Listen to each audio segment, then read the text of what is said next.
Комитет по молодежной политике и спорту запускает большой творческий конкурс ко дню рождения великого осетинского поэта, публициста, драматурга, художника и общественного деятеля Коста Ливановича Хетагурова. Его цель не только сохранить память о наследии, но и найти его отражение в талантах современной молодежи. Конкурс пройдет в нескольких номинациях: художественное чтение и изобразительное искусство. А если быть точнее, то участникам предстоит нарисовать портрет великого гения. Mzawgę chojotchiroisowy poma rodzuro hitakoto kustoje mzawgę teiskats mzawgę ame video siso.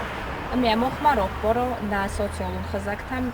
Выбравшие номинацию рисования могут сделать свою работу в любой технике, начиная с простого карандаша и заканчивая пирографией. Готовые работы нужно представить в Комитет по молодежной политике. Для нас важно, чтобы молодое поколение не просто знало имя Коста Хетагурова, но и понимало его идей гуманизма, любви к родине. Мы ждем смелых и оригинальных трактовок его творчества, отметили организаторы.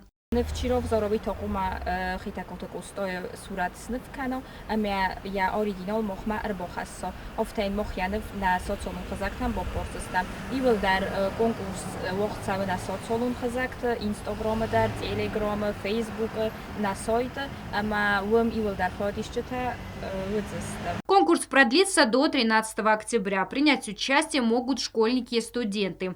Оценивать работы будут члены комиссии. Всего будет 6 победителей, которые будут награждены призами и памятными подарками, а все участники – грамотами. Агунда Губозова, Фатима Чочева, Ринат Медоев, Зарина Татаева. Информационный выпуск сегодня.